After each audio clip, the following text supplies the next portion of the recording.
यहाँ पे same sponge एक मैंने स्टील के पैन में बेक किया है। देखें ये थोड़ा सा एक तरफ से श्रिंक हो गया है और साइज़ भी इसका उतना नहीं बढ़ा। और ये मैंने किया है एल्युमिनियम के पैन में, और ये देखें माशाल्लाह इक्वल राइस हुआ है और राइस भी ज़्यादा हुआ है। और ये फ़र्क होता है पैन्स का। ज़्यादातर कोशिश करनी चाहिए कि आप एल्युमिनियम के पैन में बेक करें। अगर नहीं है तो फिर स्टील से काम चला लें, अदरवाइज़ एल्युमिनियम का पैन ही यूज़ करें, उससे केक अच्छा बेक होता है। बिस्मिल्लाहिर्रहमानिर्रहीम। अस्सलाम वालेकुम व्यूवर्स। आज हम केक के ऊपर आर्ट वर्क करेंगे। एक आर्टिस्ट के लिए ज़रूरी है कि वो क्रिएटिव हो, उसको हर किस्म का केक बनाना आना चाहिए। कोई भी आपको चैलेंज मिले आप उस चैलेंज को एक्सेप्ट करें और उसके मुताबिक आप केक बनाएं। और आज मैं आप लोगों को बताऊंगी कि आपने हर चैलेंज को कैसे कंप्लीट करना है।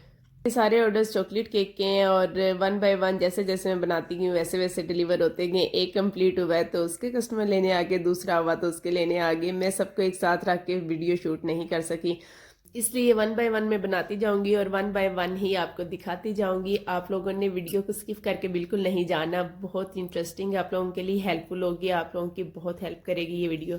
तो यहाँ पे मैंने लेस के अंदर फज ऐड की है क्योंकि मुझे लगता है कि डिलीवर करने में बहुत आसानी हो जाती है। ये केक कहीं भी जाना है, आपने जितना भी ट्रैवल करना है इस केक ने, तो ये इजीली कस्टमर तक पहुँच जाता है। तो ये भी केक आई थिंक गांव जाना था, ये मुझे नहीं पता, न्यू कस्टमर थे, फर्स्ट टाइम उन्होंने मुझे ऑर्डर किया था तो मुझे सेफली उन तक केक पहुंचाना था, तो मैंने अंदर फज ऐड की, बल्कि सब केक्स के अंदर ही मैंने फज ऐड कर दी। सेम प्रोसेस के साथ हम दूसरा केक भी इसी तरह से अंदर लेस में फज ऐड करेंगे और इसे भी हम फ्रिज में रख देंगे। और बाद में फिर हम केक ले लेंगे दूसरे वाला जिसके ऊपर हमने स्टिकर बनाना है।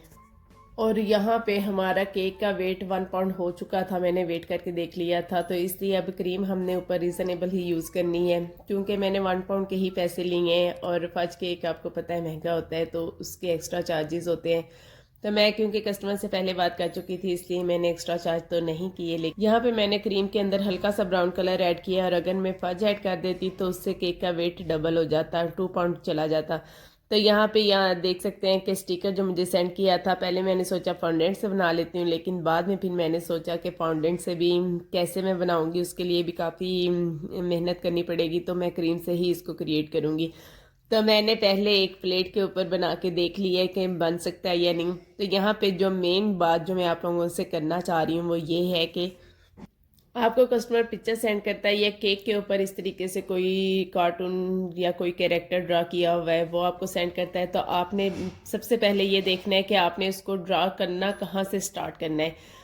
यहाँ पे 2 भालू बने हुए थे, एक पूरा था और एक उसके बैक पे था। अब हमने सबसे पहले वो बनाना है जो कंप्लीट है। कंप्लीट पिक्चर ड्रा करने के बाद उसका हाफ वाला हम बनाएंगे। अगर हम पहले उससे क्रिएट करने लग जाएंगे और बाद में ये बनाएंगे तो वो प्रॉपर नहीं बन पाएगा। तो पहले मैंने ऐसे किया, मैंने प्लेट के ऊपर पहले वही वालू बनाया, मुझे लग रहा था यहीं से स्टार्ट करना है, लेकिन ऐसा नहीं हुआ क्योंकि वो कंप्लीट नहीं बन पा रहा था। तो पहले हमने वो ड्रा करना है जो आगे बना हुआ है और बाद में हमने वो ड्रा करना है जो इसके बैक पे बनाना है।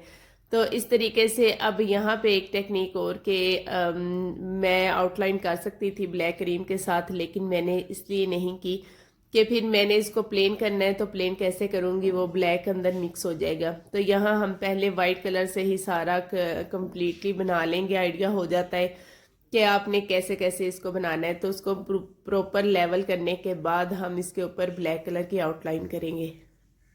आप लोगों ने मुझे बताना है कि आप लोग किस तरीके से ये कैरेक्टर्स ड्रा करते हैं और मेरा आइडिया आपको कैसा लगा है, आपको पसंद आए या नहीं। इंशाल्लाह आप लोगों के लिए हेल्पफुल होगा। कस्टमर आप लोगों के साथ किसी किस्म की भी पिक्चर शेयर करता है तो आप उसे एक्सेप्ट कर लिया करें। एक अच्छा आर्टिस्ट वही है जो उसके चैलेंज को पूरा करता है। अब यहाँ पे आप देख सकते हैं बाकी का जो हाफ हमने इसके बैक पे बनाना है वो बालू बनाएंगे और उसके हाथ में मोबाइल है और एज इट इज़ हम कोशिश करेंगे बनाने की, बाकी देखेंगे वैसा बनता है कि नहीं।